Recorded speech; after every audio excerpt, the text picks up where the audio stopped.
Yeah. I've got like 4 different windows open, trying to manage all of them at the same time, figure out what I'm doing. Alright, that one's done. We can get rid of that one. That one's done. We can get rid of that one. That one is done. Alright, here we go. Done. Right, we should be streaming on YouTube now as well. Ah, cool. Alright. So I've got a roving cam set up, but I'll take you guys on a bit of a walk around the boat later. So just ignore the roving cam sitting in the corner. Yeah, I won't start too much until Jess is here. How are you guys all been? Wonderful. Yeah, nice. Well, Hello, hello. Trying to get everything set up. You coming in? Sorry, I missed that. No, I said we're heading into winter, so Yeah, trying to get everything ready for the snow and crap. yeah, fair enough. How cold are you going to be, do you think? The cold winter coming? Oh yeah. They say it's going to be colder than normal, which up in Minnesota it's 30 below Fahrenheit. I'm sorry, Fahrenheit. Yeah. Hi, Daniel. Yeah. Hi, Nelson. Hello. Hi, Jess. Hello, Hey. Katie Jess. Hey, hi, Matthew, Jerry. Good to see you Hi, guys. Duncan. Hey, Duncan's here. Duncan's down in Adelaide at the moment, which is at the bottom end of Australia. Hello, there he That's is. good. Alright, so...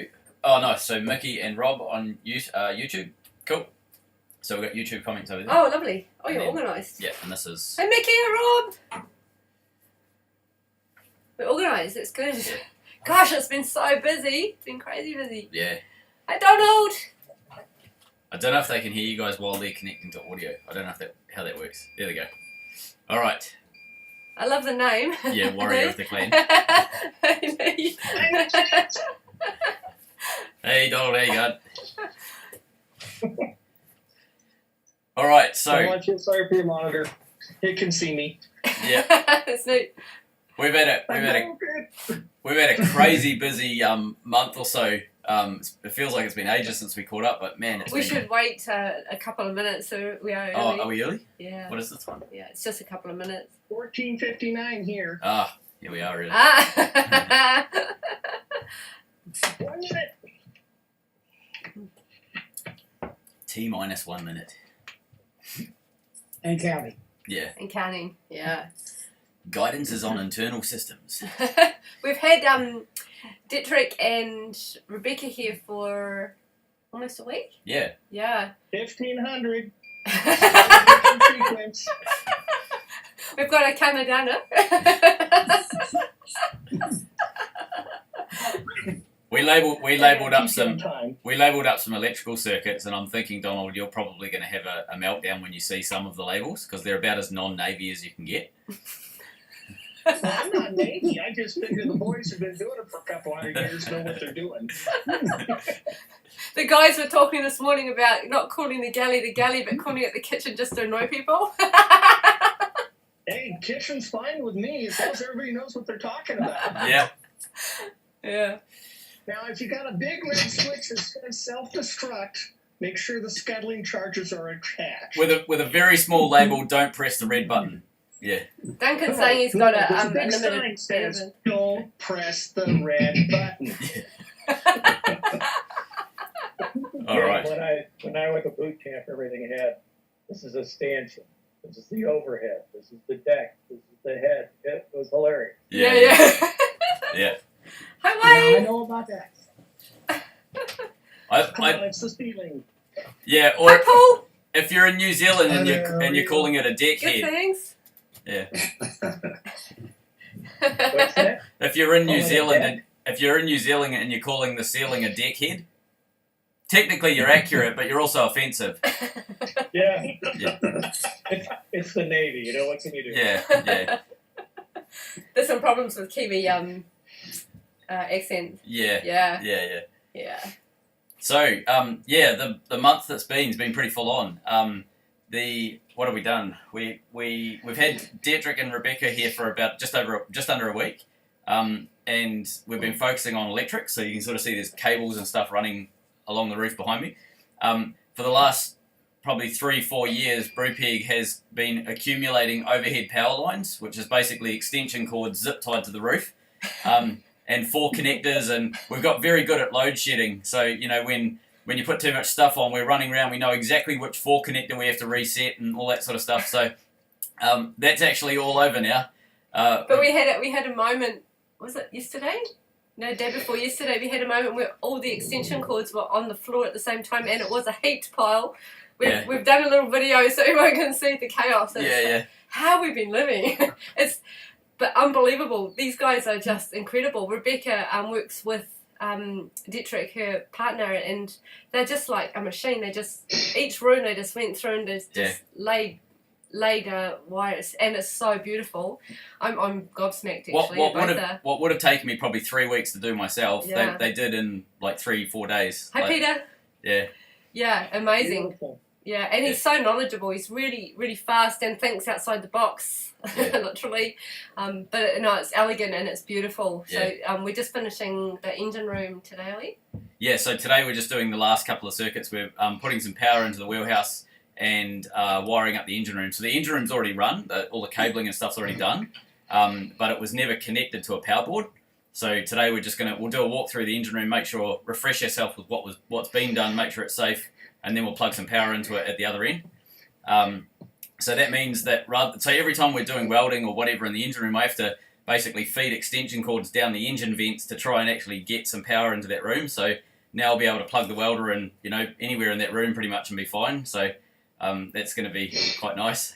I went to charge my computer yesterday and I just plugged it into the wall. It's like I didn't have to go looking for some extension cord somewhere just to be able to do. Yeah, it's amazing. It's so amazing.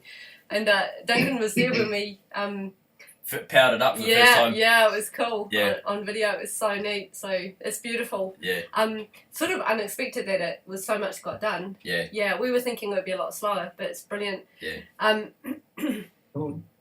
So they went through the 2020 fires. They have a property down south, and they went through the 2020 fires. They had the burning all around them, and they've been recovering their land, and everyone around them has been rebuilding and things.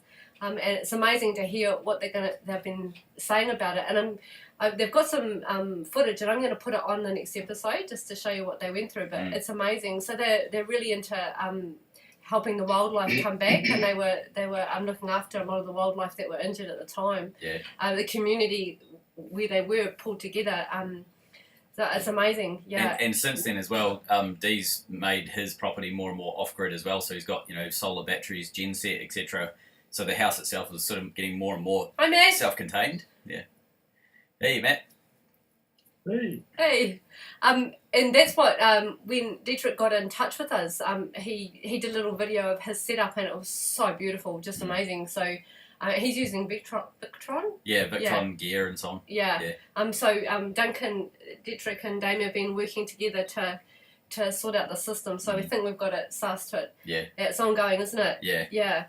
But the guys put the electric stove in and took the old gas thing out that we've been using. So we're safe finally inside, which is really nice. Yeah, it's beautiful. What else? Yeah, so that's been happening, and they're off tomorrow, aren't they? Yeah. Yeah. So they're heading back south. They live south of Sydney, so they came up. It was quite a drive. Yeah, and they're on a 200-acre bush block, so in the middle of nowhere. So he likes to play with toys and build things, and he's very similar to me in that he's got about 47,000 projects happening at the same time. They actually counted. He's got 16 currently. Yeah. Yeah. I think you've been in. Yeah. Numbers. Not that it's a competition. So we're finishing the GoFundMe this week. We'll put it on the episode coming up, and it's finished at 62,943. Would you believe? Isn't it incredible? So thank you, everyone. Is that after the fees? No, that's before the fees. So probably about $1,500 of fees. Yeah. So pretty much around 60,000. Yeah. That's good. Yeah, it's amazing. That's Thank you so much, guys. Yeah. Incredible. Yeah. So we've got a May send you another $10. What can we say? Oh guys. So You need money awesome. for beer. We started. I'll send it to her and tell her she has to buy an Awuga horn. Yeah. That's what I'll do. I'm still drinking the tea that you organised. That's becoming a running gag with us, I think. Yeah. Oh, so much. Thanks, guys. It's Yeah, been it's amazing. And it's fantastic because then the price works out because there's been an increase from the donor build. Yeah. And we'll update you about the motor. It's you put a photo on the post, eh? Yeah, so that photo that was on the post is actually the new engine being stripped down, ready to be rebuilt. It's not the old engine, it's the new engine. So when it comes from the factory, it's green, so it's set up as a generator. Industrial motors are basically set up as generators quite often, and then it's modified into whatever it needs to be. In this case, marine. So then they repaint it as white, or the cream color, which is the marine motor color. So that's why it looks like there's multiple layers of paint. There literally is multiple layers of paint going on in there. So Carl was saying that the paint that they use on the Chinese motors. He said it's some sort of uranium grade paint because it doesn't come off in the acid bath, and he normally puts paint stripper all over them first to get it off, and that's what you were seeing was the paint stripper stage, and then he puts it in the acid bath once the paint's been kind of nuked with that. He's sending video and photo updates as he goes along as he's found each thing, and we haven't put anything on the episodes, so it'll come soon. But there's more than we thought, eh? Yeah, so the price of the rebuild has gone up by about $5,000. So it was going to be about 35, and it's now 40,000 plus GST. But we predicted that it would be 40. We thought it would be more. We thought, he said 35, and we sort of thought, allow a little bit more just in case. So some of the details, we assumed the bottom end of the motor would be perfect. But what we've found is at some point there was dirty oil running through it, so the crankshaft needs a grind.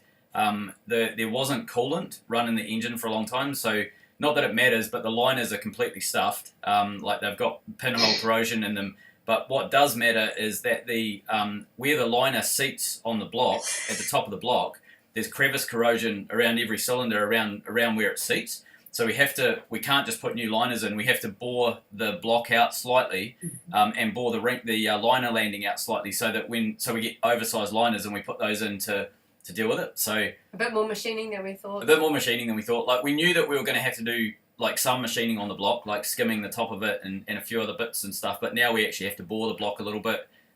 We thought we'd get away without grinding the crank, but we have to grind the crank. And one other thing we thought we could get away with was the small ends in the con rods. We thought that they'd still be within spec and we could just give them a clean up and reuse them, but they're not. So we need to replace the small end bushes as well. None of this is an issue. Like each bit is relatively low cost, but they all add up. And there's long story. There's about $5,000 worth of extra stuff we have to do to the engine. So you still bring in the blueprint, right? Yeah, still bringing it to that stage. So at this stage, we haven't compromised on anything. So one of the thoughts was before I knew what the extra cost was going to be, I said, let's just put everything let's build everything as if it was going to be like the absolute bee's knees. Everything. There's no compromise on anything, and then if we have to, we'll figure out what we can adjust going down and bring that price down. But when he came back and said it's $40,000, I thought, it's worth it. Let's just go ahead with everything. But he's been great. He's been letting us know each step, and he's laid it all out, and he did all the research before he gave us that price. And maybe a bit nervous about the increase, but we were well prepared for that. That's the other thing. The turbo that I got given was not the turbo off the engine. So when I first looked at the engine, they handed me this lumping great turbo.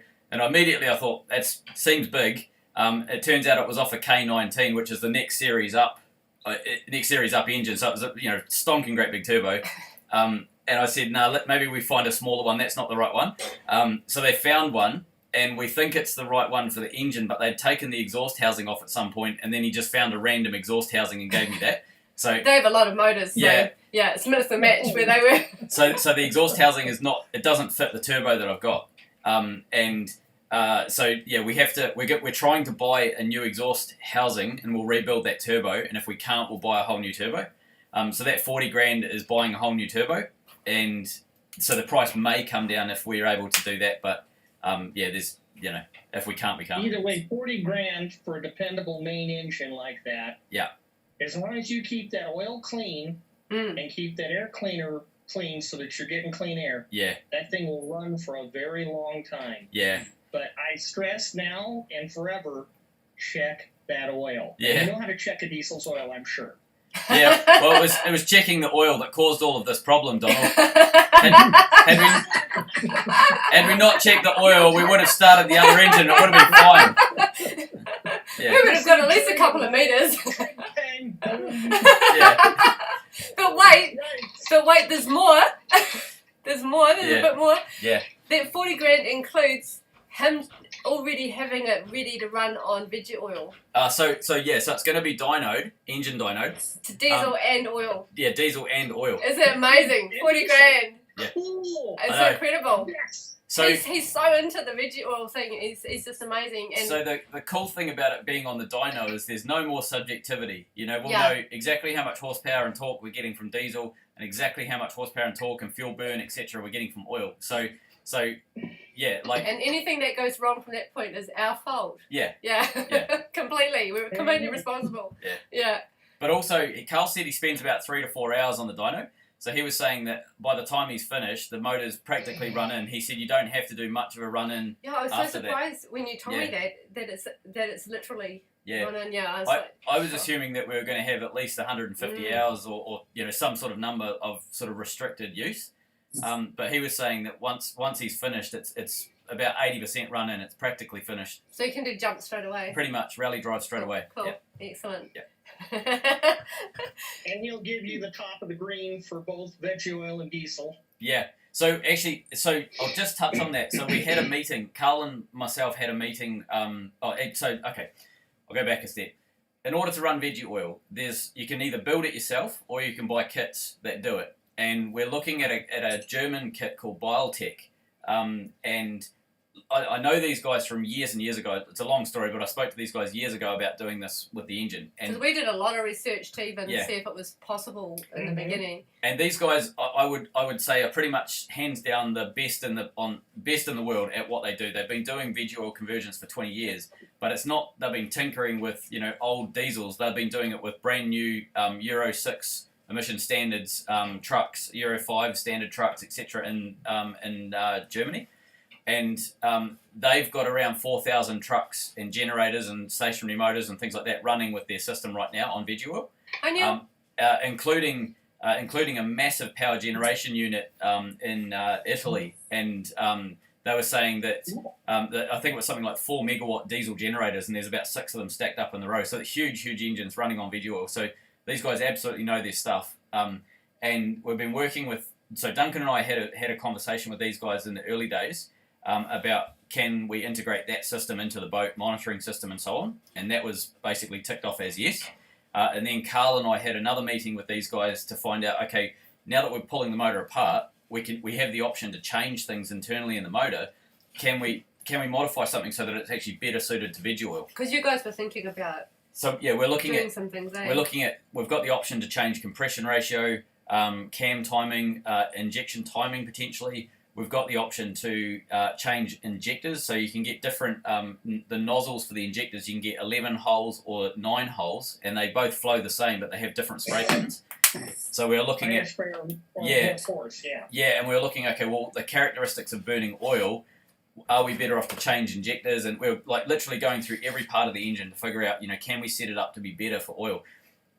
It turns out that actually the Germans were saying that they haven't seen any difference between trying to modify an engine to be better on oil versus set it up to be as good as you can for diesel, and it'll run perfectly fine on veggie oil. But it's about the oil. And that what Quality they stressed was it's not about the engine, it's about the fuel.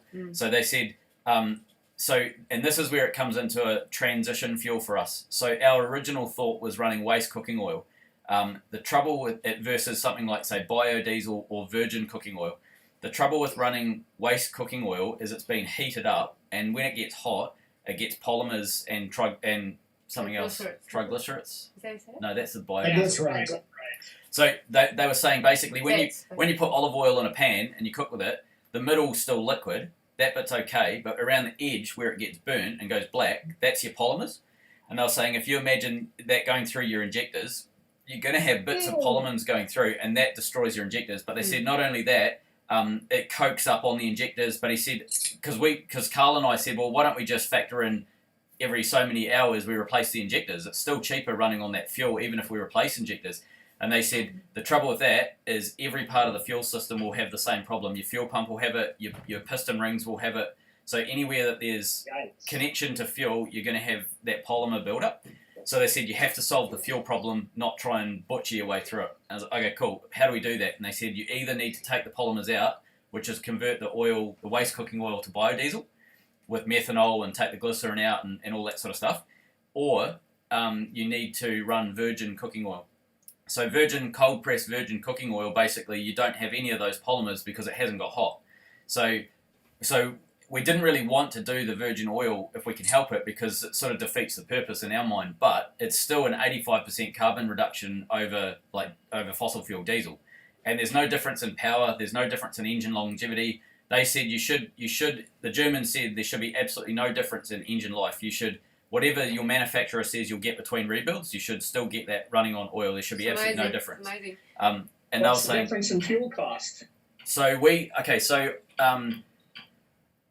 In Australia, a diesel at the moment is $2.40 a litre. So really rough numbers, you could probably say you're looking at maybe $2,200 per tonne, roughly. Yeah. Australian, so convert that into US, you're probably looking at maybe, I don't know, $1,800, $1,700 US, something like that for a tonne. So we can buy virgin cooking oil from Brazil for $670 a tonne. So add a bit of shipping, maybe $200 a tonne for shipping, so call it $870. So you're still looking... Oh, it buys itself. Yeah, you're still looking $500 a tonne cheaper on virgin cooking oil. Waste cooking oil is about half that price, but you have to then go through the conversion. You buy the methanol and take the glycerin out, and it ends up working out more expensive than virgin cooking oil. So it's not economical to do the biodiesel compared to oil. It is cheaper than fossil fuel, but the downside of that is in Australia, if we convert it to biodiesel, and especially on the channel, because everyone knows it's public, we can't hide it, we have to pay 44 cents a litre in fuel tax. So it basically blows it out of the water. It becomes more expensive than diesel. So, yeah. What about availability? Biodiesel. Sorry. Like you can do it in your back shed on a boat, is it? Yeah, well, we talked about this, like, can we do it on the boat versus can we do it in a shed? The trouble is that you need it to be dead still, because you need it to settle, so you got the diesel at the top and the water at the bottom and the glycerin, or, The glycerin mixes back through. Exactly. So if you got any waves on the boat, you just can't do it. But it doesn't necessarily mean that we can't find a way on land to do it. Yeah. Yeah, but it's down the road to try and figure that out. But if you want to go 10,000 k's away from home, then you've got to get back to get refueled. So Yeah. a bit inconvenient that way. Yeah. Or transport it to where we are. So we can buy biodiesel, like just ready-made biodiesel, but it's about $1,400 a tonne made. And saying all of that, it's made at a factory and can be shipped anywhere in the world, and it's to a fuel standard, and there's sort of certain like comforts by buying it rather than making it, and the fact that we can ship it anywhere in the world, but it's still pretty expensive. So the same factory that made the biodiesel is $1,400 a tonne, and they also sell fossil fuel diesel at $670 a tonne. So it kind of gives you an idea of the price difference. It's roughly double, what you're going to pay for fossil fuel diesel. So wherever we go in the world, biodiesel is quite expensive. However we do it, oil. Well, the cooking oil pencils out. Sorry, say that again. The cooking oil price does pencil out. Yeah, 100%. It works financially. Yeah, 100%. And the thing you have to remember is that we will always have diesel on the boat, whether it's biodiesel or normal diesel. There's always going to be some sort of diesel on the boat because we have to start up and shut down on it. So even when we're running on oil, we've still got to have that start and stop fuel. And our ideal is to probably do that as biodiesel, even if it's more expensive. We're not using much of it. We run for 10 minutes at the start and 10 minutes at the end, so it kind of doesn't matter if it's twice the price. It's not really a big deal, Yeah. Yeah. So it's a bit of a process. Maybe you could get a sponsorship for a brake cleaner and just run it on brake cleaner. Don't give him ideas, Oh, she's Paul. warm. you can buy that stuff in Australia, and it's quite literally called "Start You Bastard." And That's right. so we just need to rebadge it as "Run You Bastard." Yeah. Most of the starter stuff is ether. Yeah. Who needs all the pistons? Yeah. So it's a bit of a. All of this is a bit of a process. So Yeah. we'll keep you updated as we go along. Yeah. But gearbox that's been built, right? Yeah, so and it's in the middle of an ocean coming to us now. It's in a container, not just in the middle of the ocean. Yeah, sorry, I should have been more clear about that. Oh, come on, a nice oil slick. Yeah. The generator is a month after that, right? Yeah, So so- that hasn't left yet. We couldn't. So the generator, the gearbox is basically off the shelf. But the generator, they have to put it together. So that took them 4 weeks to assemble that, and then it's going to coming be in the next shipment. Right? yeah another So it's 4 3 weeks after that to ship it. So yeah. Yeah, so that'll be, but we're not focusing on that. We're going to do that after the motor and everything is up and running. We'll do the generator after because we're dropping it in the back, down the back deck, so we don't need to have it in. We'll cut a It's hole. going to the back of the engine room. Yeah, so, we'll cut a hole in the deck and we'll just drop it straight through the deck and weld the deck up. Yeah. Yeah. It's a bit of a beast. Because the other thought was that we get the generator in first and we drop it in through the main hatch and then slide it all the way back. But there's not a lot of headroom in that engine room, and it's really difficult to try and slide something that weighs that much back because it's just becomes really impractical. So we figured actually the easiest and safest way is literally just to drop it down through the deck. Yeah. So that's all organised and done, and then Jason, who is a firefighter and paramedic from Christchurch, he's all booked in for New Year's Day. Yeah, he arrives New Year's Day. Yeah, and he's with us for 2 weeks. Yep. Yeah. So he's confirmed, and Rebecca and Diederick are going tomorrow. Yep. Yes. Some news. So Dame built this stainless steel air compressor tank, and it was gorgeous and held pressure and all of that. And we're going to cut it up and start again. Yeah. And Dame's also explained So- why. There was things I didn't know when I built it. Well, we researched it really well, and Yeah. given technically we did what was right, but thank Wrong goodness type- one of our wrong viewers type of explained beer some or things. What's that? Wrong type of beer or what? They weren't full. So there's some- got light beer in it. So it's not Oh, gonna no, work. that's ideal, Keith. That would disqualify it right there. yeah. Hi, Walker. So there's some things that we didn't know, and when we researched it, we were looking at what's the burst rating of kegs and what's their pressure rating and all that sort of stuff, and we logically thought we could look at the data and so on from a keg, and we found a lab that actually does pressure testing of kegs, and that's what we based a lot of it on. The burst pressure of them is 850 psi, so really well That's above what fine, we're anywhere near what we're doing.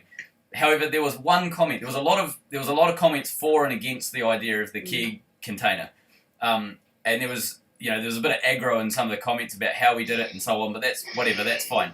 There was one comment that stood out for me though, It was and great. it was a guy that he said, I've spent my career testing beer kegs, basically, not drinking them, but actually seeing if he can break them. Not testing the beer, Yeah, the yeah. tanks. Yeah. So he was saying that you can't think of it as a keg. He said, yes, they were kegs, but you've chopped them up and made them into something new. So you can't use any of the data from the keg test. It's irrelevant. You've built a new Makes thing. sense. But also that they have a lifespan Yeah. and how many cycles they do. So he was saying that what they look at is the metal fatigue on stainless based on cycles. So every time it's pressurized and contracted, Didn't they even said- think about it. Yeah. No, they said over time the 850 psi burst is brand new and everything's welded on CNC welders and everything's perfect. He said that's not what you guys have done. He said you've TIG welded it, you haven't argon purged the inside, so you're going to have sugaring on the inside. So he said the weld will fail over time. Yeah. He said there's no way of avoiding that. The weld will fail over time and it'll start from the inside and work its way out. And I was like, okay, that's all fair enough. But the burst isn't just like a crack Yeah. and it's going to be up. He said the burst, Yeah. he said you got to think about it like a bomb. A bomb is basically just expanding gas. And he said you've got roughly 700 cubic feet of air in that tank compressed down into that area. So when it comes out, it's all going to try and come out at once. And he said, essentially what you've created is a small bomb with about a 6 meter kill radius. In the engine room. Yeah, Yeah. I thought, okay, Perfect. cool. So everyone that's in the engine room, yeah, everyone's going to die. Okay.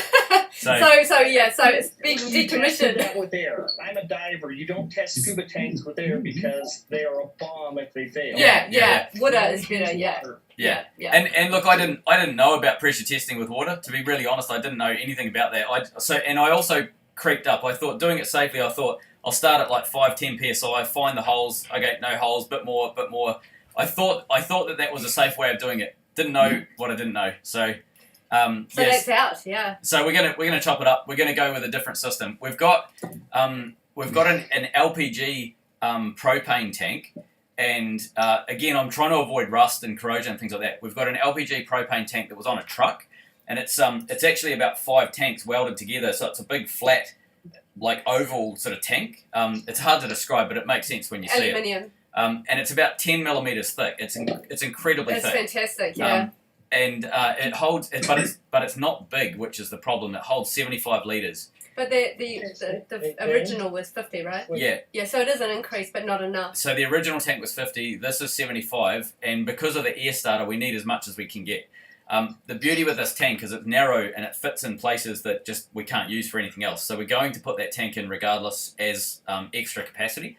But I also want to build an extra tank on the compressor. So I'm thinking of getting. Do you guys remember the sandblaster, the Minion sandblaster? Right. I'm thinking of getting another one of those tanks. So it's an LPG tank again. The 88 liters. Dame, So go back to what Don was saying. Yep. Because I'm a scuba diver too. Yeah. Right. On our submarines, we didn't have one big tank.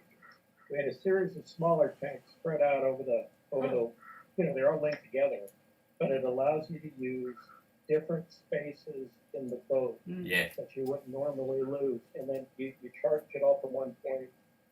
You tested all the tanks for maybe 3,000 psi, and you got more air than you can think of. But you may want to. I know you'd like to have one big one, but you may want to think about splitting it up into smaller ones.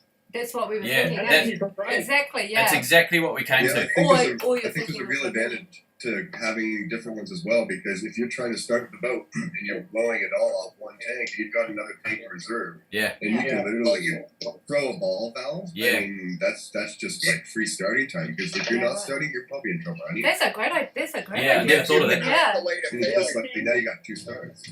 We use 4,000 pound air, and probably out of that 4,000 pound air, we would use one tank, believe it or not, for blowing ballast tanks normally, or ship's air, and the rest of them are kept in reserve for emergency situations. Yeah. You don't need all that air, but it might be easier to put a tank here and a tank there, Yeah. and just use them. Yeah. Hold to say, I'm going to open up this one, I'm going to keep this. A little bit more complicated, but it might be, it might be a One thing I Especially if you did. get a tank Yeah, but that how receives, you know, small. Sorry, How much pressure does it take to run that starter? how much pressure? Yeah. I'm not 100% sure. I have to go and check the specs. I can't remember. And if I could add to what Don said, how much pressure and for how long? Yeah. Yeah. How much do you need that flow? Yeah. Because the second stage for a regulator usually is about 150 psi feet. Hmm. The other beauty of multiple tanks is you can isolate a failure and you don't lose the whole system. Yeah, exactly. Yeah, I love that idea. So I didn't think of any of this stuff when I built that tank. I just thought big stainless tank, problem solved. But now that a bunch of people have chimed in with like some bloody awesome ideas, like what I've built is not going to work and it's not going to be the right thing. So it's gone. I'm going to mount. 80-foot.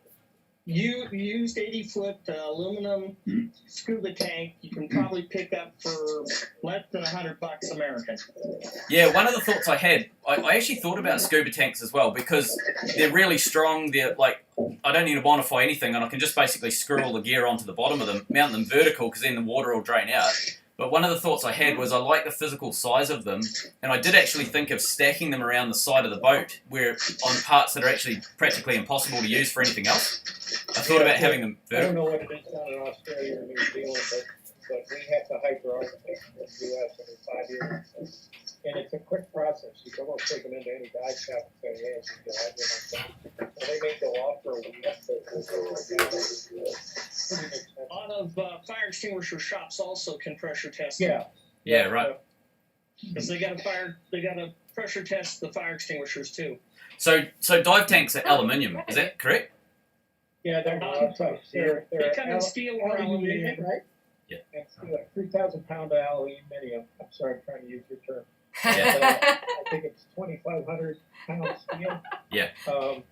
But yeah. Because like Guys, I gotta run. no worries. Good to see Thanks for you. joining us. Hey. Thanks. See ya. See ya. The thought of using, like, I like the idea of them being alloy, because then yes, there's corrosion, we have to isolate them from any stainless or whatever, but like they're not going to rust out and they're going to last forever. Right. Yeah, I might see if I can track down some of those, because that would be an awesome solution, I think. Yeah, thanks. CO2 extinguishers are also an option. They're usually dive tank sort of material, but smaller. Was that CO2 tank? Other places, and you can pretty much get them for nothing. Was that CO2 tank, Peter? CO2 fire extinguisher bottles. All right. Yeah, cool. right. Thanks. You might talk to them about CO2 for the engine room. Yeah. Mm. Sorry, what were you going to say, Daniel? I have a comment or question about that. First of all, go back to the beginning. You've only got 120 to 150 psi, basically, 10, 12 bar. Yep. In an air compressor. Yep. So a 1,500 pound diving air bottle, you're not going to be able to charge it to No. that kind of pressures. No. One. The second part of it is, it's a limited volume. You need massive volume. Yes. Yeah. So, and to take that thought of what I'm saying, go look at a semi truck. Yeah. A big down that goes down the road. Look at the air system on that. Yeah. Like the compressor that was on your original Cummins, it had like 120 to 150 psi air compressor. Yeah. But look at the physical size tank. Yeah. In other words, don't try to reinvent the wheel. Yeah. Right. Take a big truck and look at what size tank is on that truck to begin with. Yeah. It's great. When it left the factory is that size. Yeah. So you, in a rough idea, we'll say that it's a meter in diameter and it's half a meter long or whatever. It's a physical size. Yeah. Volume. All right, that's one. Number two, the idea of dispersing those tanks around the boat, ship, whatever. Good idea. For example, the chain locker up front, the winch locker. Yep. There's space in there where you could physically mount one on the wall or a couple of them. Yeah. The propane tanks. Yeah. And like a suggestion, even to take the propane tank, you said it's steel and you're worried about rust. My suggestion is do what you've done before, where you sandblast something. You got bare metal. You go back and you treat it. And then you go back and just, like in the old school days, we would pour a primer inside of something, roll it around on the floor to coat the inside of it, stand it up on its end and let it drain out. Yeah, right. And then go back and paint it the same way. You could physically use steel tanks. Yeah. But you still need a volume.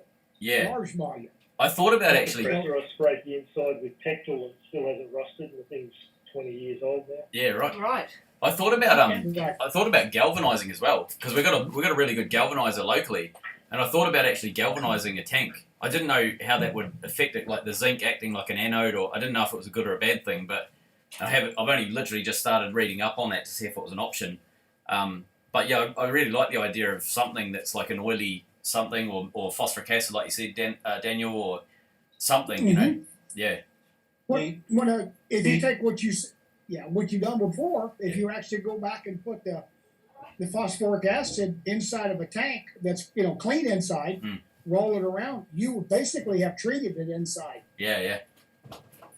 The dye tank, back to that, it has a low 3,000 pound inflation rate, but that's because of the floating connection you put on it. Yep. There are other tanks that have a different connection that you can take up to 5,000 psi. Yeah, right. Okay, then the other part is that you don't have to coat them on the inside because they will oxidize aluminum oxide, and as long as that stays on the tank and to keep the water out, it will not oxidize any further. Yeah, right. So there's if you, depending on what kind of valve you're going to put out, change the amount of background pressure you can put into it. Yeah, right. So Daniel mentioned. You're going to be a research boat eventually, aren't you? Yes. That's kind of the idea. Yes. Well, sooner or later, you're going to need a scuba compressor to go ahead and charge tanks. Yeah. And So if you got a couple of scuba tanks in the mix, you can always charge them that way. Yeah, I go back to what Dan and Don is saying.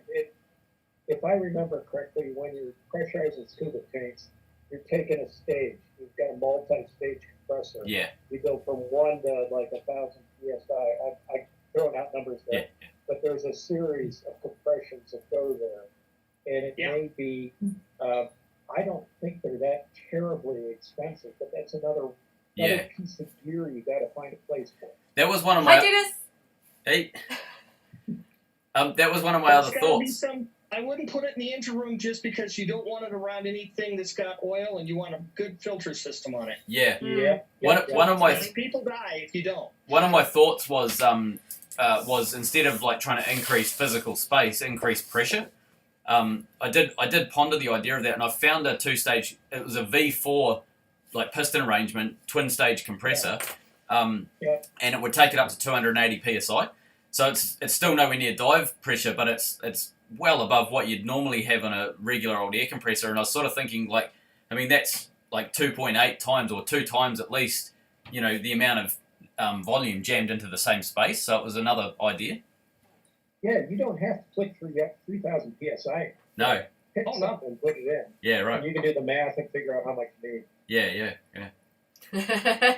Cutie. Full stop. Yeah. I was just thinking, you know, eventually you're going to have a scuba compressor on board if you're going to have researchers and stuff. And if you can set up some way that you can basically piggyback off of its ability to compress. That you'd wind up with oil in your system if you try using that. Dive compressors are oil free. Yeah, you have to put it somewhere other than the engine room. Yeah, but even you a wouldn't want compressor to piggybacking off the air in the engine room. You'd want something completely separate. Right. Certified, otherwise. Yes. We all know oil plus compressed air. Bad news. Definitely. So do you want to know? Not ideal. Normally you have 4 or 5 large bottles that you fill with your compressor and use those bottles to fill your tanks. All you got to do is put a secondary regulator there that you can plug in that runs down to the engine room to fill those tanks, and even use as an emergency start supply. So do you want to know the frustrating thing was there was a commercial dive company that closed down a couple of 100 k's north of here about 3 months ago, and dive compressors were going for like $300. There's about 10 of them for sale. I was just like, oh wow. Yeah. That's wow. Yeah. Might also be worth noting that the duty cycle on those dive compressors is pretty low. Yeah, right. And the life expectancy of them, as compared to what you're going to be trying to do long term, may not be the right solution. Yeah, right, because you're under a lot less load. Like the air pressure we're trying to go for is a lot less, so therefore you're not going to strain the mechanical parts as much. Yeah. Right. So that's the long story of the brand new stainless air compressors getting chopped up. Yeah. I still love it. Okay. Yeah. The drone. Didn't hold pressure or something like that? I missed that. So the shortest possible recap of what we've just talked about was we built a shiny new stainless air compressor, and it's not going to be safe enough. So long story short, the weld on the inside wasn't argon. We didn't back purge the tank with argon, so the weld on the inside will be sugared. It's like basically it's as if you've welded it with no argon. And the life cycle of the tanks themselves is limited. Yeah. So fatigue for the stainless. Yeah, stainless fatigue, and then also essentially because we've got say roughly 700 feet of air, cubic feet of air in that small space, when it fails, not if it fails, when it fails, it's all going to try and come out at once. And a guy put a comment that was really quite good. There was a lot of technical details in there, but basically he said you've essentially created a bomb that has a kill radius of about 6 meters. So yeah, pretty much, yeah. So it's okay. You'll be wearing a helmet. Yeah. So even though it's contained within a blast room, I happen to be in that blast room. So yeah. So we're starting again. Yeah. Yeah. So technically, we thought we were. We thought we were right. We thought we were good, but we there weren't. was a missing bit in the picture, so new information. Yeah. Yeah. So a wee while ago, we signed a sponsorship deal with a company that makes ROVs, underwater drones, and they sent us their drone, and we tested it, and it was amazing in the water. But there was a problem getting footage off the drone, and I'll just show you. It's really cool. Can you lift it? So this is it. Little gorgeous thing. Yeah. So it's got so just on the front of it, so you got 2 lights there and there, and you got a 4K camera. You got a thruster at the top, and you got thrusters there and there. And then also Tethered? Is it tethered? Yeah. Yeah. That little thing there is a fish finder and scanner sonar, like side scan sonar type thing. So as you're cruising along, it'll if you're 100 meters off the bottom, it'll do a triangle 40 meters out, like so you can scan 40 meters and then however long you drive it for. It's tethered just here. There's a little cable connection there, and the tether's 50 meters long. I'll just show you that. Yeah, she's just getting it out of the box. If it'll move, okay. So I would say somebody's been watching a lot of Star Trek in the design. Yeah. So this tether, this is the tether that basically controls it, and you got these controls. Yeah. So it operates very similar to like a drone in the sky. So if you can fly a drone in the sky, you can pretty much drive this. The difficulty is that as soon as you're more than about a meter under the water, you can't physically see it. So you're completely you're flying by instruments. You're completely reliant on your data from the screen, which is it's a really odd feeling because a drone will self-level, like in the sky, a drone will self-level, whereas this thing will sit there on a 45-degree angle if you don't do anything, So it's really disconcerting when you first start using it to figure out how the hell do I work this thing, So it's a beautiful piece of machinery. Yeah. And playing with it was awesome, but that's as far as we could go. We actually said we're not going to do the sponsorship deal with them because what we've discovered is getting the footage off is a problem, and the what's it called, the SD card is actually embedded in the unit. So normally, when you're filming, you can access your SD card. When they die, you replace them. This is landfill. Once the SD card dies, we can't do anything with it. Yeah. But also we have to buy. You explain the footage. So normally with a camera, you can take the card out and you can get the footage directly from that card. With this drone, the only possible way to get the footage out is to get the drone on the desk. You plug it in with the 50-meter long cable. You plug in this other little Wi-Fi box, and then you have to disconnect your computer from the internet and connect it to their Wi-Fi. This is their Wi-Fi controller box. Basically, you have to connect. You disconnect it from the internet. That's a clunky. Yeah, you have to connect it to the Wi-Fi that's coming out of this box here to download the footage. But in order to get access to that Wi-Fi on your computer and being able to go through the files and download the footage, you have to go to their website beforehand and download their app. It's not available. The app's not available in the Apple Store. So you physically have to go off Apple Store and onto their website, download this app, and every time you go to do that, the computer freaks out and says, this is not a secure app. There's security warning, a whole bunch of them. It said it won't even give you the option to download it. It just says go back to safety. The computer has a complete meltdown over it.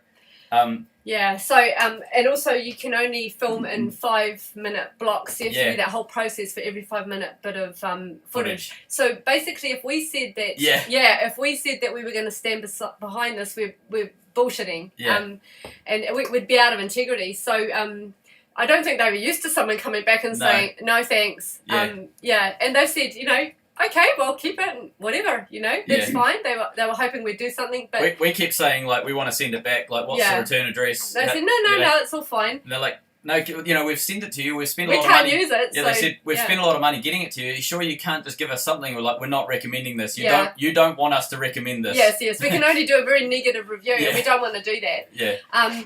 It seems like a really clunky way to do things. It's ridiculous. Yeah. User. Yeah, any security risk is not something we can abide by. There's a lot of people involved in this project. It's not okay. Sit back here and harvest your data. Yeah. What was that? We'll just sit back here and harvest your data. Well, the brain goes places, and we're like, It's so funny you said that because the person of me that's thinking as like a defense analyst was thinking, how hard is it? Like I was thinking, if you're an adversary, how do you map out your adversary's harbors and things like that? I was like, it's very, very expensive and very difficult and easy to get caught. And I thought, or you could put a side scan sonar in a drone and just hand it out to YouTube channels, and then have an unsecure app that you mop up all of that data. I thought, interesting. So, as unrealistic as all that is, and we try not to go down those roads in our minds. If there's any risk, I'm not interested. We're not interested.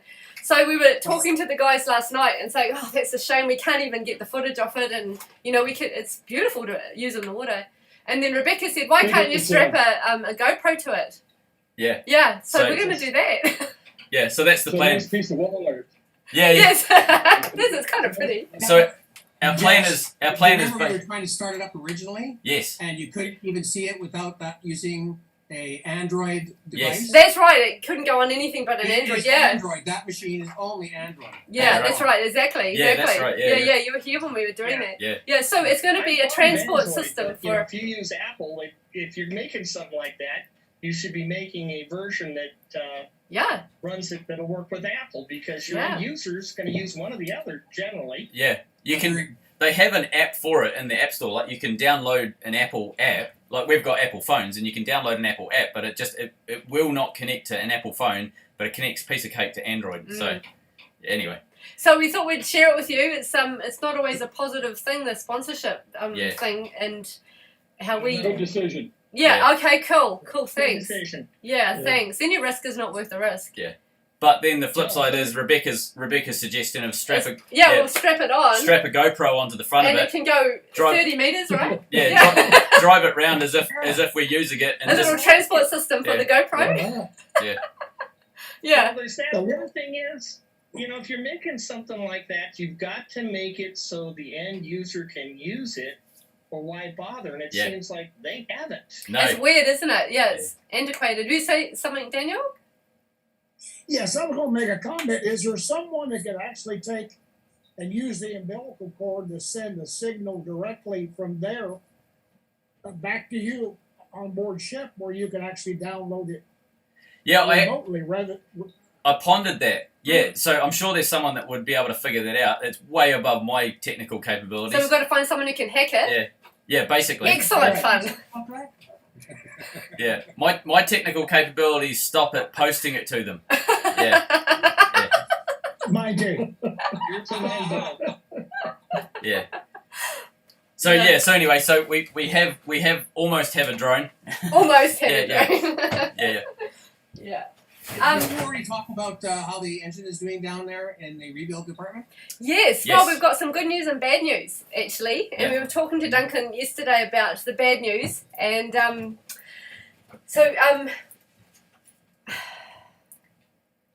it's fun taking it apart. It's looking amazing. But someone put sand in it.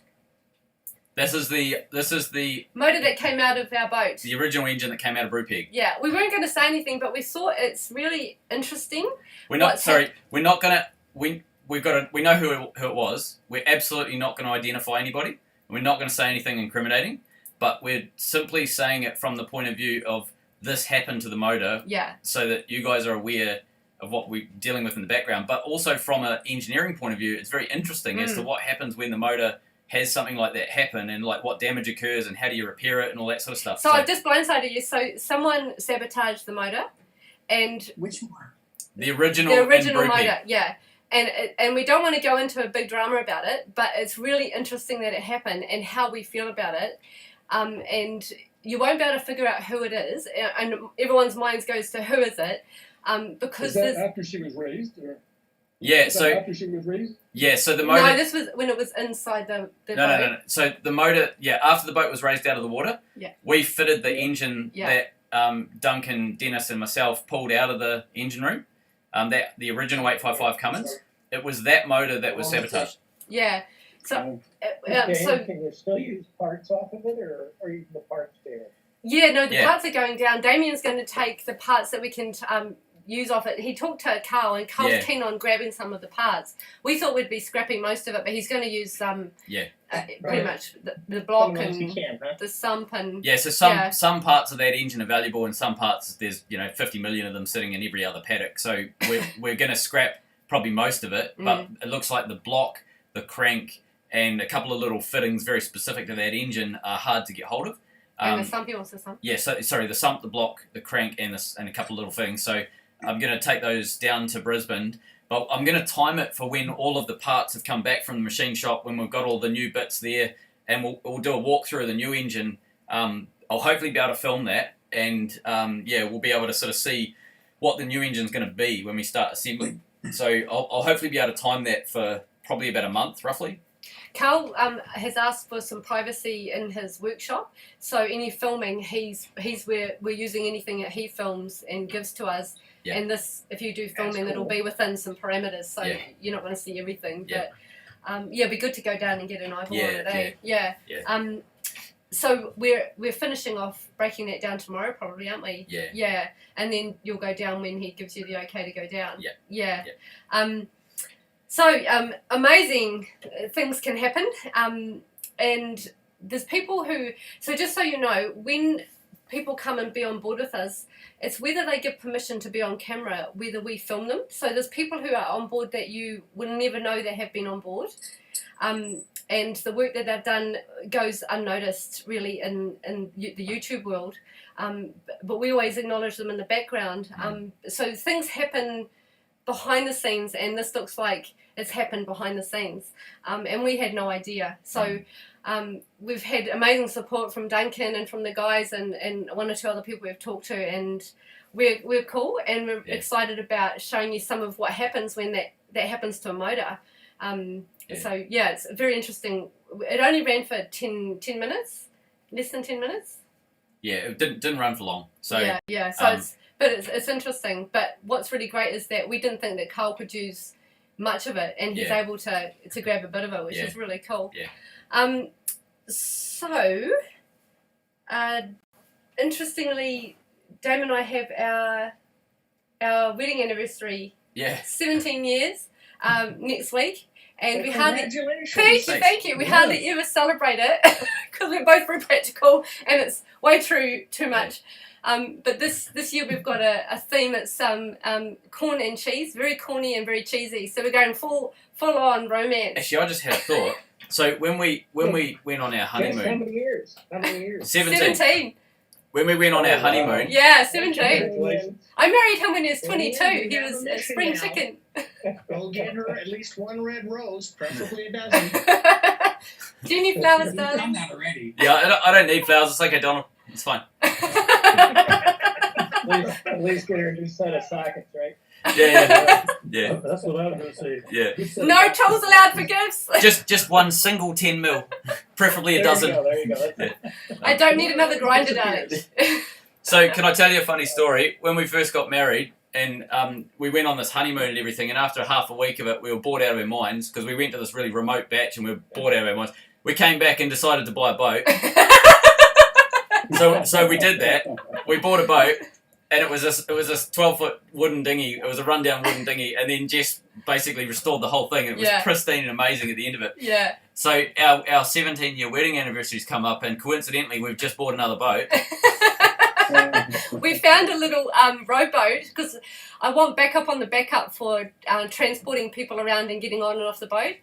So we'll have our two dinghies. We'll have our jet dinghy, and we'll have our electric dinghy. and we have a rowboat now, and we found it really cheap, and it's really cute. It's really small. I can even, row it. So it's been But On the so topic that of small boats, what was that? you guys like a sea kayak?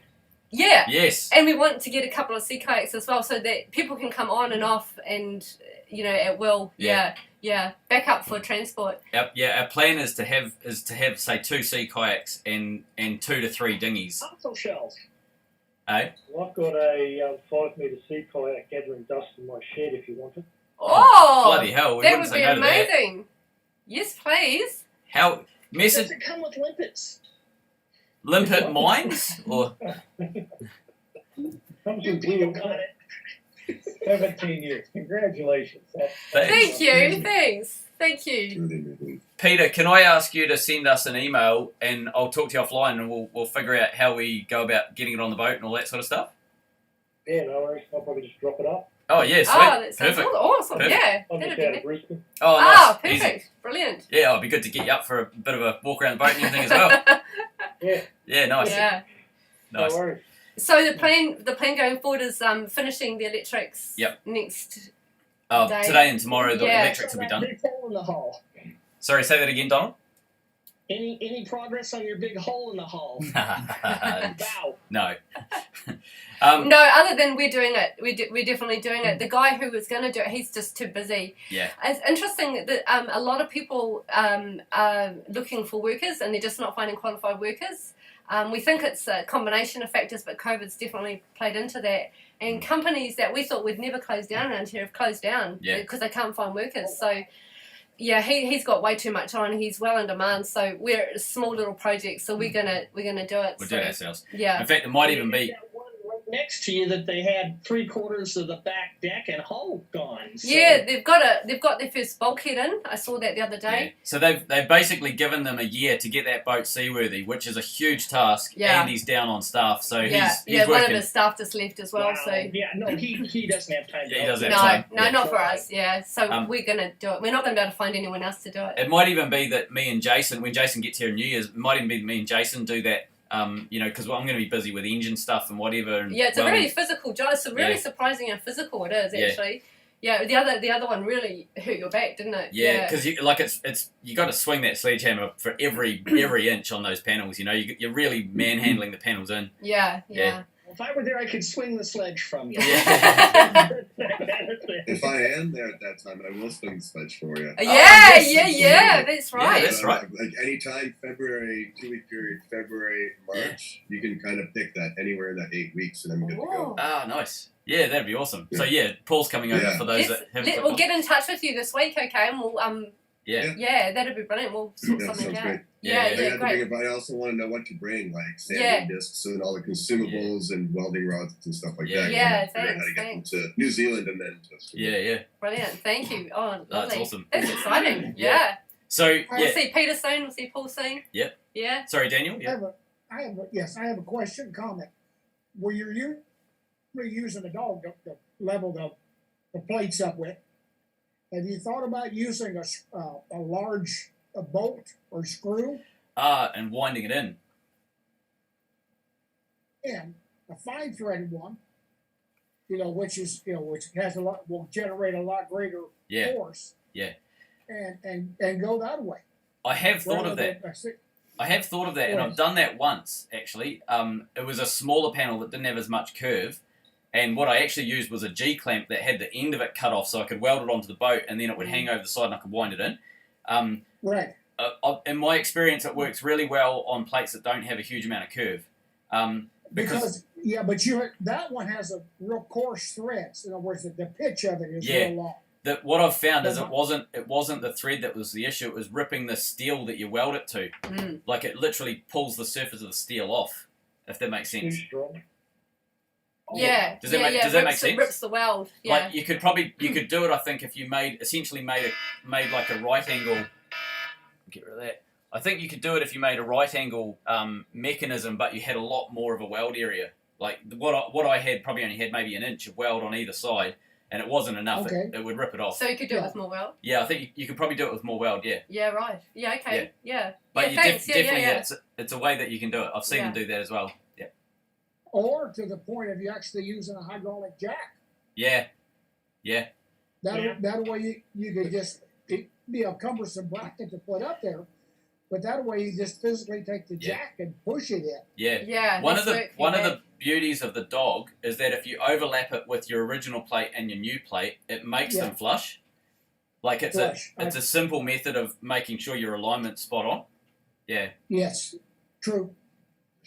Just to think outside the box a little bit, what about going right through the other hull plate and then pulling it from the other side of the bow, distributing the weight on the other side and literally pulling that other plate in from the other side of the boat and then just welding up your holes that you made? You could do that. I haven't pondered doing that much because of the having to weld extra holes and stuff up.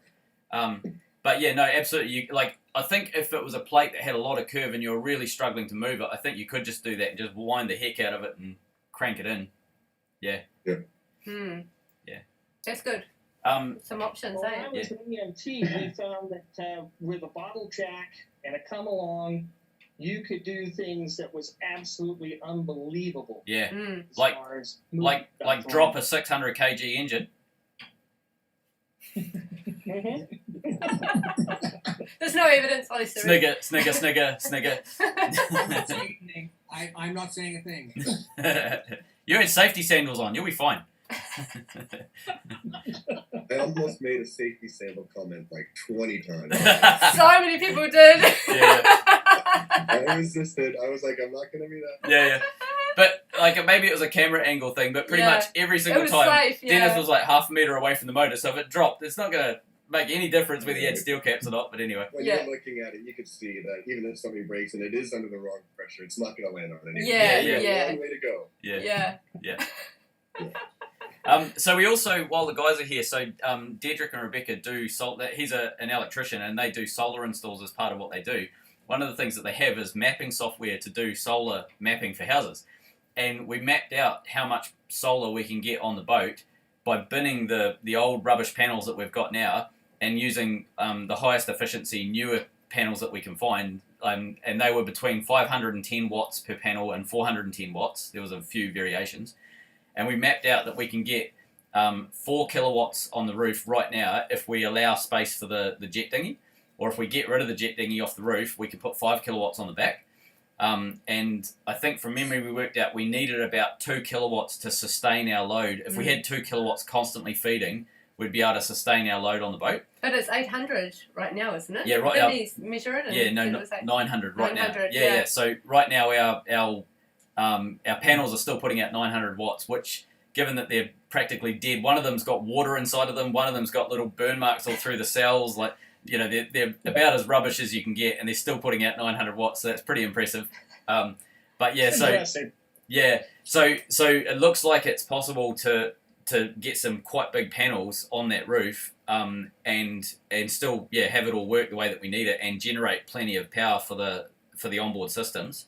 One of the things so when I mentioned the dinghy on the roof or off the roof, this is a project. You may notice there's a drawing of a boat with a bulb on the front here. I'm just going to let that sit for a minute.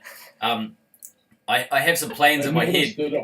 I have some plans in my head that are for 3 to 5 years down the road, and one of them is adding a bulb and then adding an extension out the back end of the boat. It's in discussion. Yeah. I thought that was a new boat before. Yeah, this is the 80-foot Brupeg version. It's currently being built. Yeah. Because you don't have enough work and challenges. Yeah. This one will be a dinghy. If I ended up on the West Coast doing it, I'd have to come help. So one of the thoughts originally we were thinking of putting the jet dinghy on the roof, tucked up, hard up behind the back of the wheelhouse with a crane up there and so on. The thought around that was basically we have that roof, we don't have anything hanging off the back of the boat. And we'll have hydraulics up there to run the winch and so on. But the trouble is that you've got a lot of weight up high, and if you're putting that boat on and off the boat and Brupeg's rolling around, you've got that rolling around to contend with whilst you've got a big dinghy dangling off a crane, and it just gets harder and harder the more things that are happening. I saw this expedition boat. There was an expedition boat that came into the marina. It was actually a Kiwi boat built out of aluminium, and it came into the marina a couple of weeks ago. And they had this amazing frame arrangement on the back, and it really got my mind tinkering as to, how you could do it, and it was really, really safe the way that they did it compared to the crane idea that I had. So yeah, it's just an idea that's floating around in my head. Jess just wrote down, we haven't decided, and I think that's a very valid point that she's put out. We have not decided. This is Damien just rambling. Or about the bulb. Or about the bulb, or about the hull extension. I fully believe getting launched is more important than 100%. anything else on. 100%. This is, again, 3 to 5 years down the road. Back me up, guys. No. But all of this comes back. He says 5 years from now, but it won't be. It'll be 5 months. I was there, guys. Same thing. But all of this comes back to solar. As I started. Let him vent. It's all good. So all of this comes back to solar. Get her in the water. Yeah. And then up over on the west coast. Thank you. Hear that? 100%. And have him meet you here. Yeah. So this came about because we were measuring out the solar, and I was like, what if we didn't have the dinghy there? Yeah. Conversations can be so dangerous on board. Yeah. Yeah. Everyone. See you, Paul. See you, Paul. Thanks. All right. So. David, you got to keep the boat short enough that you can lock up the Mississippi and come see those of us that are landlocked here in the Midwest. Yeah. Yeah, fair enough. Yeah. Although momentum can really help. So we could, even if we were a bit longer and a bit faster, a little bit heavier. I'm not going to hear anything about this in the next 5 months. Foot, if I remember right. 60 foot. 65 foot, I think, actually. Yeah, right. 72. 70 ton. Yeah, I think Seeker they is get shorter 72. did they get shorter north of St. Louis though? I think the locks get shorter north of St. Louis. So Are you talking shorter or shallower? I think they get shallower. okay, do. it is But shallower. they could still handle 2, 4, 6, 8 barges out in front of them. So Oh, well, then, Dave, you've got a lot of footage to go. You're fine. Matthew, I really appreciate you route planning for us going through the middle of America. Can I suggest we get the boat in the water first? Oh, now you can. I'm on the Mississippi. I'll start back. But, but that is I'll find you. Yeah, fair enough. but that is a good. Sorry, what were you saying? That would be a good thought. Yep. Have a Brupeg world tour. Yes. Yes. Yeah. Yes. That'd be good, wouldn't it? I'm quite keen for that. Yeah. Well, the Definitely. safe bird of Minnesota is the mosquito, so stay away. Ah. All right. We got any more in there?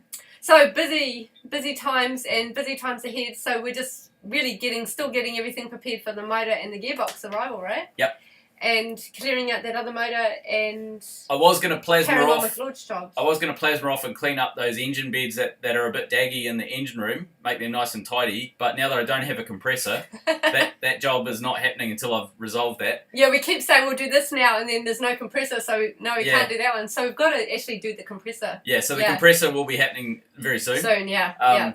Even if it's like 2 stages, the first stage is just getting something working so that we can carry on with some other jobs, and then we'll keep hunting for the right tanks and all that tanks sort of stuff. as we go. Yeah. Yeah.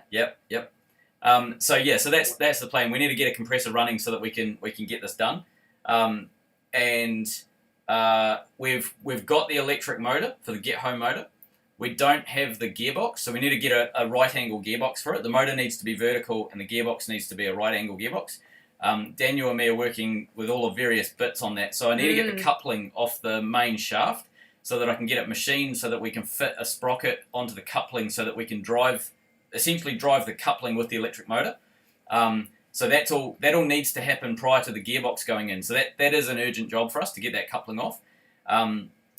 We've got I can't use any of my air tools because I don't have a compressor.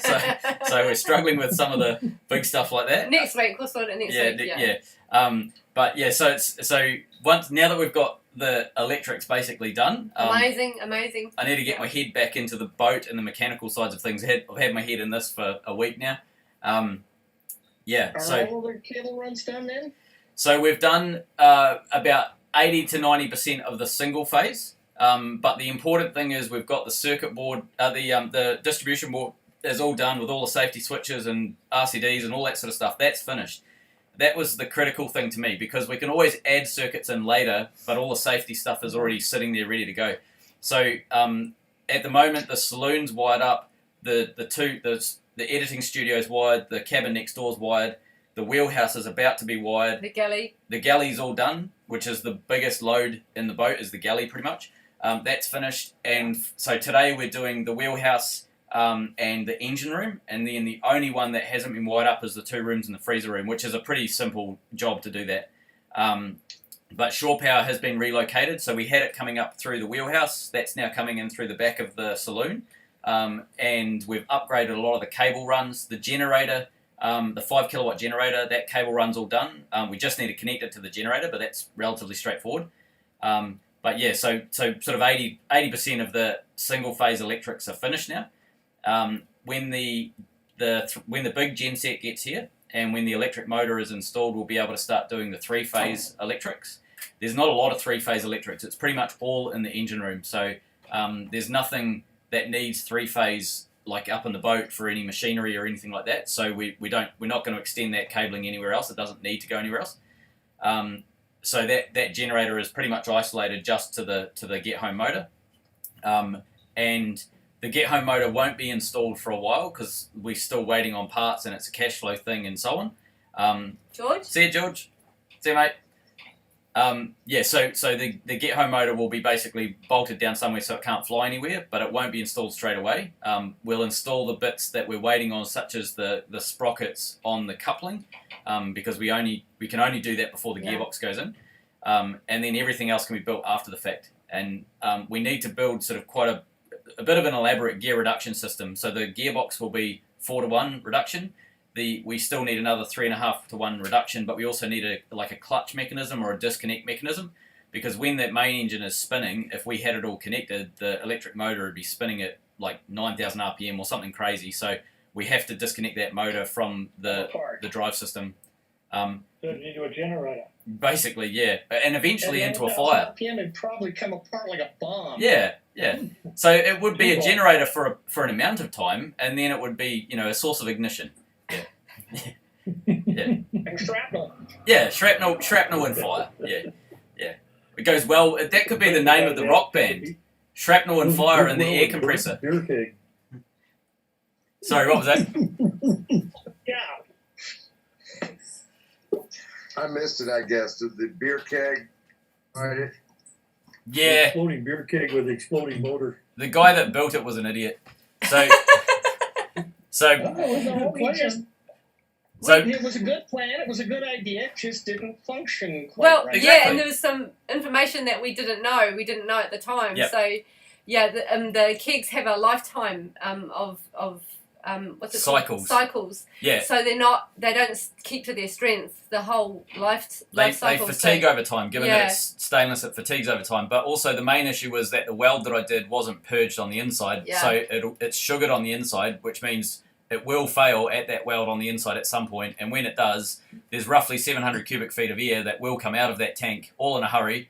A guy gave me some technical details around it, and he said essentially you've created a bomb with a 6-meter kill radius. So because the research we had done said that it takes a lot more to explode it, but in actual fact, because of the timeline, lifeline, it's the lifetime of it. Yeah, it can explode. Yeah. So for safety's sake, we're basically ditching the stainless tank, and we're going to go with aluminium tanks spread out around the boat, mainly in the engine room. But we're going to. In an ideal world, I'll try and go with aluminium dive bottles mounted upside down so all the water runs out the bottom and into the pipework and we can drain it off. But we'll have multiple tanks spread around the engine room small tanks because we can stick them in areas we can't use for anything else. But also we can have ball valves and we can pressurize the whole system but isolate some parts off so that we can always have some air in reserve. I love that idea. That was... But it was really impressive, building the tank. It was beautiful. You loved doing that job, and then you find out that you can't use it. But Dame didn't get upset at all. It wasn't it wasn't an issue. It was just like, okay, let's build something get else. on with the next thing. It was really great. Yeah. You get really disheartened when things like that happen. The fact that stainless steel is got a problem with sudden fatigue. Yeah, that's right. I should have remembered that from airplanes. Yeah, that's right. Over time. Yeah, exactly. And also there's a couple of other things, like the way I mounted it. People said that it's going to fatigue on that weld with the mount, and absolutely right, fair enough. It is going to do that. I didn't do it well enough, so anyway, we're going to get rid of it. Well, you thought you did, and the knowledge that you had at the time. But... Yeah. So what I'm thinking is maybe we slice the top off, weld a big handle on, and it's just a stupid sized beer mug. Put it back to its original use. Turn it into a barbecue. Yeah. Yeah, that's what I was going to say. Make a barbecue on the back. Maybe. Do you want me to do a walk around the Make smokers out of that, you know. You're better put some big stainless steel straws on it. Giant Mai Tais. we could build massive straws and a massive umbrella. Yeah. With some events, you just really need a good size drink sometimes, don't you? It's like, yeah, with some things that happen on board. Seamless. Tropical stinger. Yeah. Yeah. Do you guys want to do a little... Alcohol poisoning.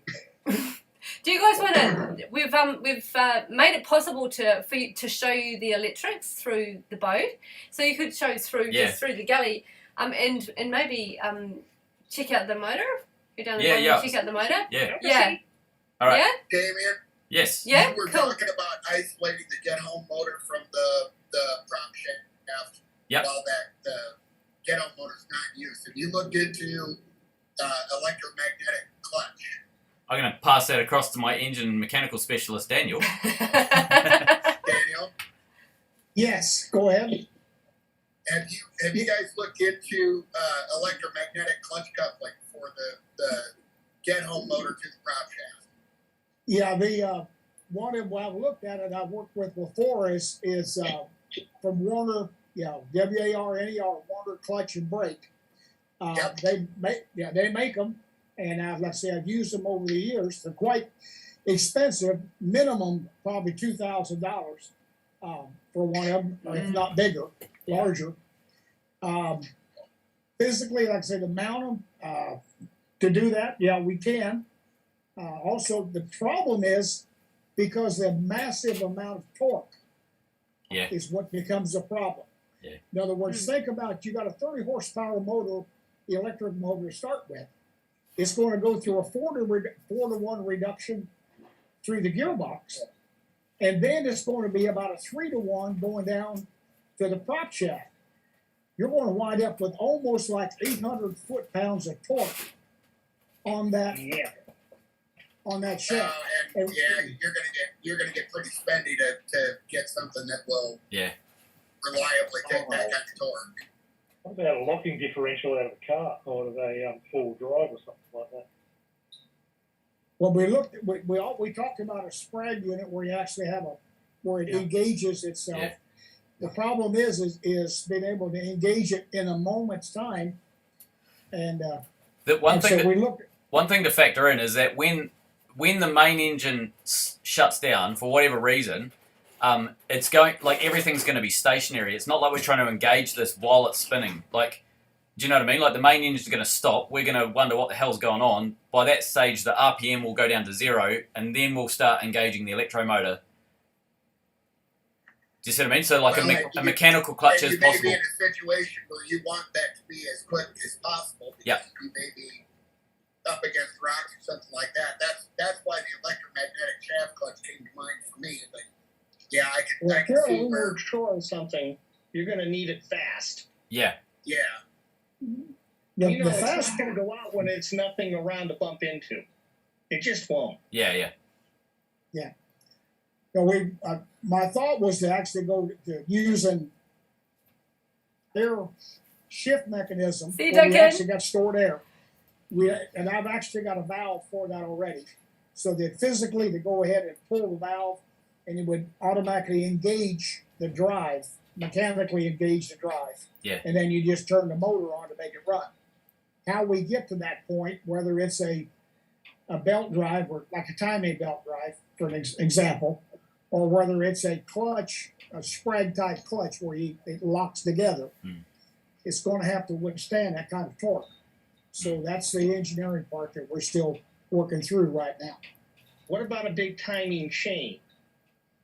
Well, the problem with the chain is that you can't disengage it or engage it very easily. Oh, I see what you're saying, because you got the Big prop dog shaft. clutch is sort of probably what you want. Yeah, like a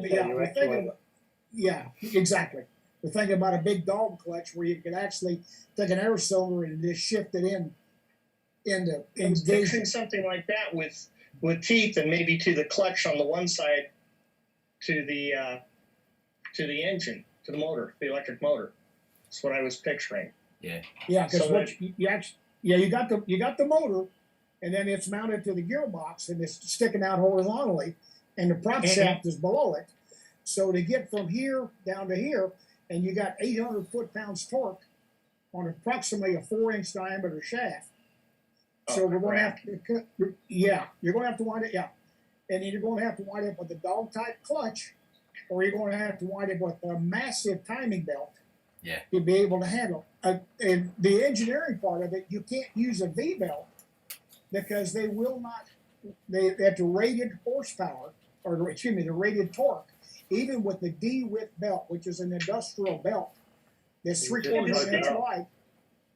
Just burn it away. Yeah, it'll just burn it up because it will not take that amount of torque. And we're talking multiple, 4 belts. And then the second part of that equation is that you have side load on that prop shaft. Yeah. Because you put their belts on there and you tighten them up, you're going to put a massive amount of side thrust on the gearbox and on the prop shaft. There's something to factor in. To see it here. There's something to factor in as well. So this is what Daniel I've been talking about. Is you could have opposing belts, so one on the left, one on the right, to cancel out the side load. That's one part of it, but it adds in more complexity into the whole system. But it's a better system in the end because you've got like less load on the bearings and so on. But the flip side is that this is going to be on a shaft bolted to the gearbox, and we physically cannot replace the belts if one breaks. We have to disconnect the prop shaft from the gearbox to put new belts on. So a chain, in one way, a chain is good because you can basically replace it by opening the links up and putting it on. But the flip side is a chain, obviously, you've got to start thinking of potential lubrication and all that sort of stuff versus belts that don't need lube, but you also can't change them. So what about a sliding shaft with a like a pinion gear or something that would just engage a cog on that shaft? You still wind up with the side load. Yeah. Well, that's true. You've got to have lubrication, so it's and you got to lube it. Yeah, you can't really have it in an oil bath. No. I did actually ponder the idea of a chain that needed lubrication and having a sprocket on the bottom because we need a 3-to-1 reduction on that coupling. So you got a big drive on the coupling and a small drive on the idler shaft. And one of the thoughts I had was building a little housing that goes right the way around it and have a little oil bath at the bottom. So it would fling oil around, but it's not going to be so much oil that it's going to start pouring out and into the engine room. Like, does that make sense? Like an open oil bath, if that makes sense, but with a completely enclosed shroud? Yeah, it can be done. Yes. Yeah, just put the bottom of the gear that's got the chain on it in a small oil bath would do that, I would think. Yes. Yeah. The top speed you're going to want to turn that prop's about 200 RPM. Yeah, it's not fast. But yeah, it's slow but with a lot of torque. So, yeah. Yeah. Guys, in the old days, they would take gearboxes like that and take a piece of felt and actually have it rubbing on the chain. See, Nelson? So the felt acts like the wick. And it would keep the chain, would keep the oil dispersed on the chain. Yeah, that makes sense. Yep. That makes a lot of sense. And a reasonable, not messy amount. It wicks up just enough that the chain isn't going to swing oil all over. Yeah, it doesn't swing at the top or anything. Yeah. Hey, thanks, Daniel, for all your advice over this last few months and your endless generosity. It's amazing. And thanks, guys, for all your ideas. Yeah. It's amazing. So much is coming out of it, eh? Daniel, can we get in touch sometime? I got some stuff I'd like to run by and get your thoughts on it before I present it to the group. Yeah, I'll be glad to give you my email address if you want to send me a message or have Dave send it to you, whichever. I don't care. Do you want to do the... Yeah, guys. Dan can connect you up. Yeah, guys, do you want to email me at teambrupeg@gmail.com and then I'll connect everybody on the same email so we can all have a chit-chat about everything. And you know, if you need measurements or photos or whatever, I can do that for you as well. Guys, I'll take you for... I'll take you for a walk around of the boat of all the stuff that we've done, and I'll show you the engine and the crank and stuff that we've found when we pulled the big ends off the other day, and you guys can actually see what we're working with. Sounds great. Cool. Thanks, guys. I'll leave you to the walk Yeah, through. carpenter and stonemason. What can I tell you? I'm a mechanic. Listen to the experts, not the idiot over here. Are you guys here? Yes, sir. Yes. Great. It's working great, Dave. Excuse me. I'm gonna stay as far away as I can from the other computers, but just so I don't interfere with audio. But you can sort of see we've got cable trays running through the roof. There's a whole coming up, going along. See them all the way down, and then they pair off to different outlets. So we've got outlets like this all the way around the boat. Do you recognise Is that this? snake tray? This is Dennis's tray. We have stainless here in the boat. So it doesn't stick to anything, but it does stick to the roof. Guys. So yeah, coming down these. Oh, gorgeous. Yeah, they're coming up really nice. We're still working on this area, but this is basically our distribution board. So you can sort of I ordered.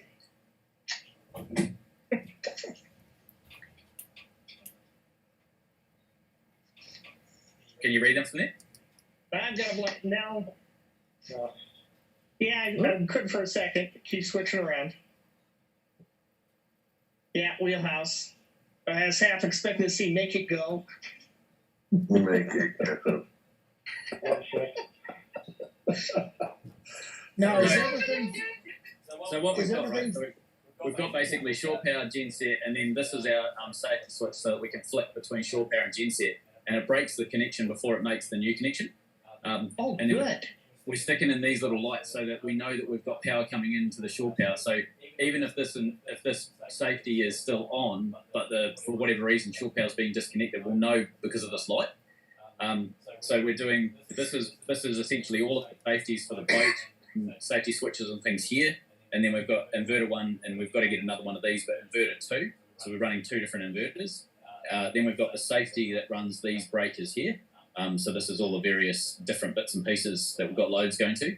We're going to run inverter 2 over on this side here. So inverter 2 will come up over here and start feeding us a set of loads, breakers and so on down on this one here.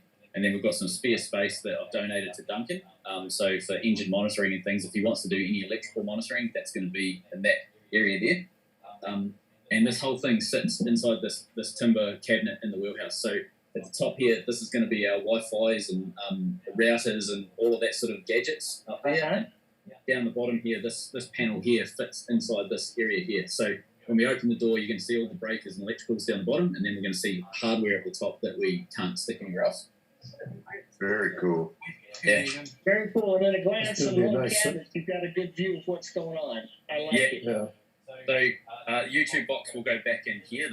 Come back here. You can sort of see we've pulled everything apart and run cable trays and stuff around the back there. But the YouTube box will go back in there with a lot more electricity points so that we can power up, all of our cameras and things like that. Yeah. So you can sort of see back here, we've got cables galore going everywhere. Some going down into the battery box, and some coming along this cable tray going out to the rear deck.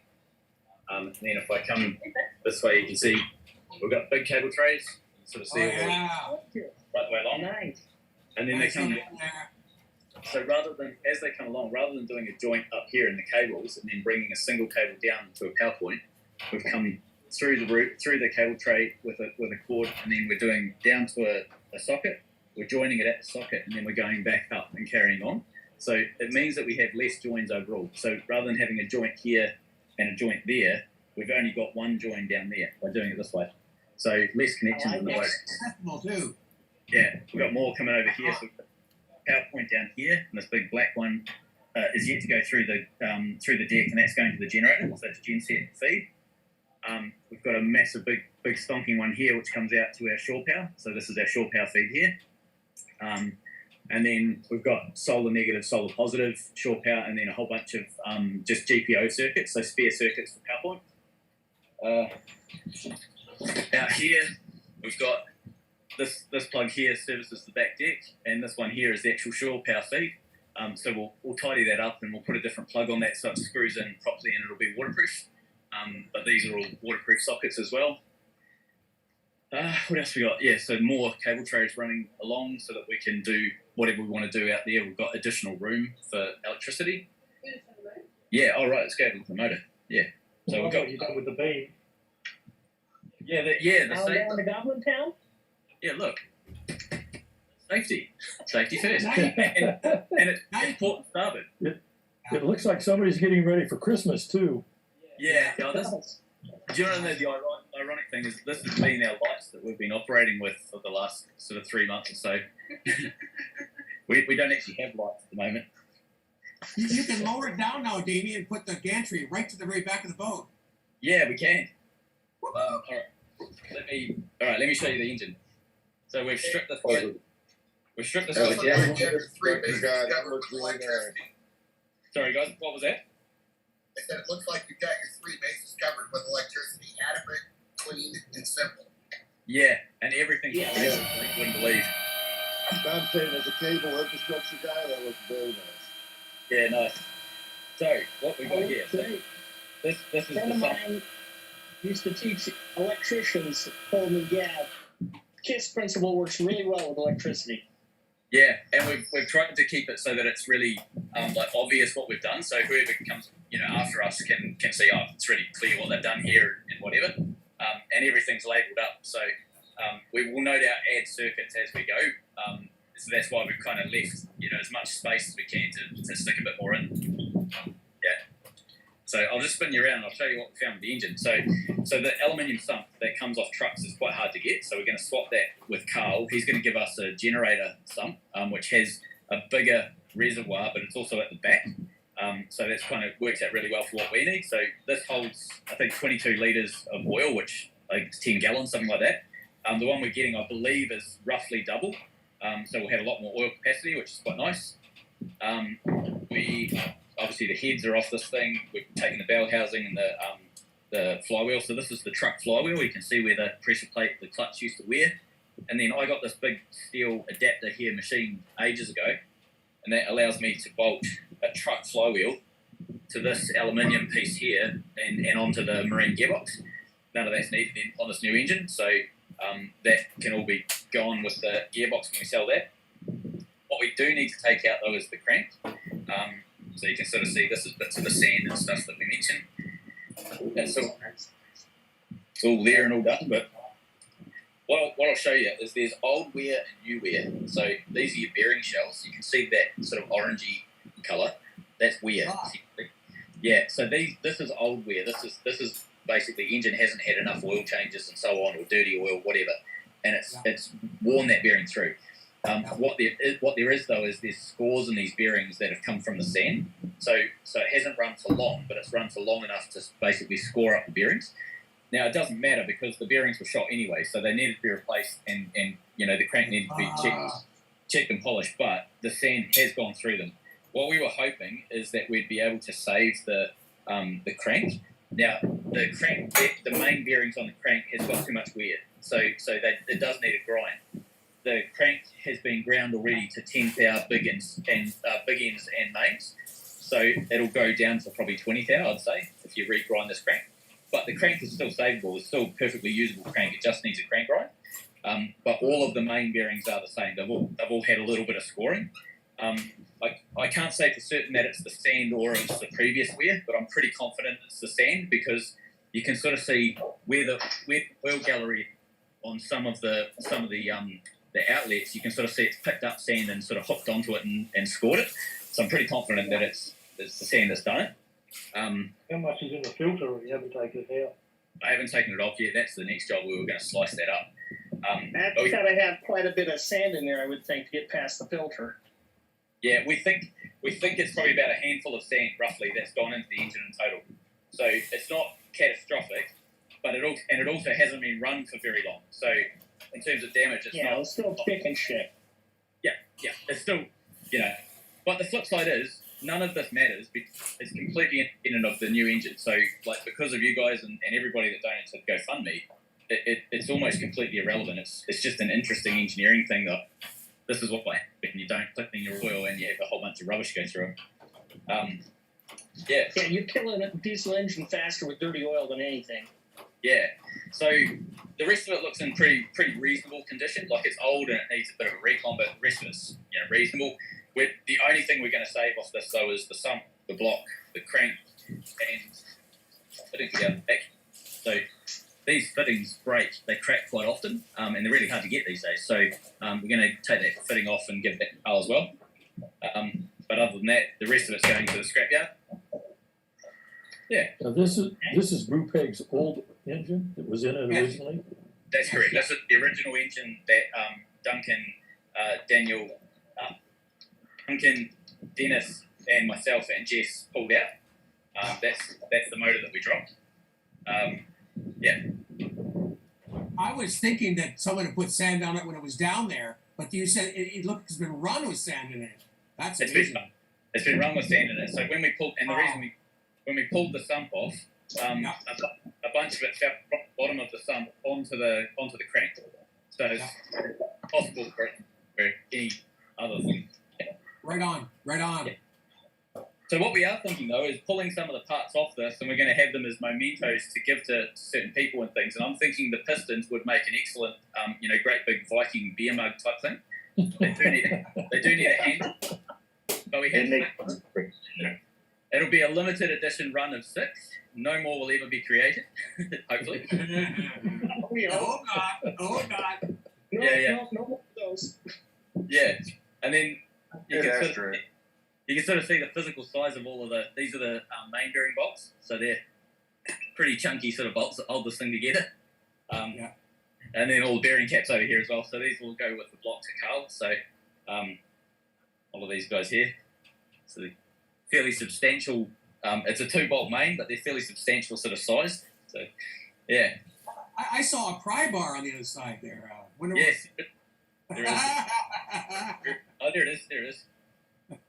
There we go. Pry bar. This is one of Dennis's Milwaukee pry bars. They're wonderful.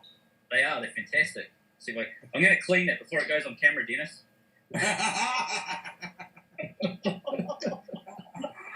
He drops it.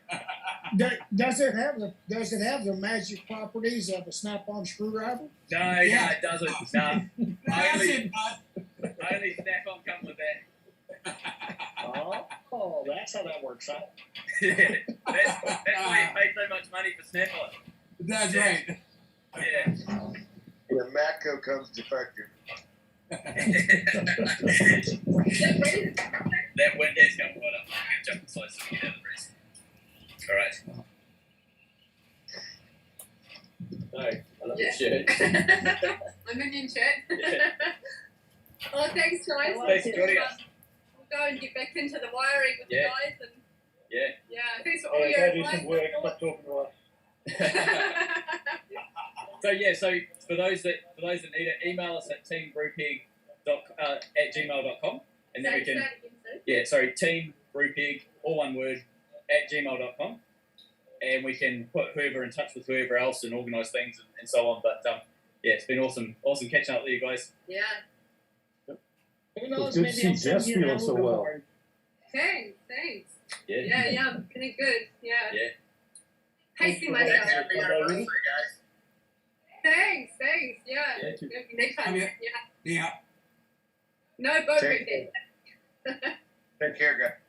All right, guys. Thanks. See ya. See ya. Bye bye. You guys. Thank you, guys.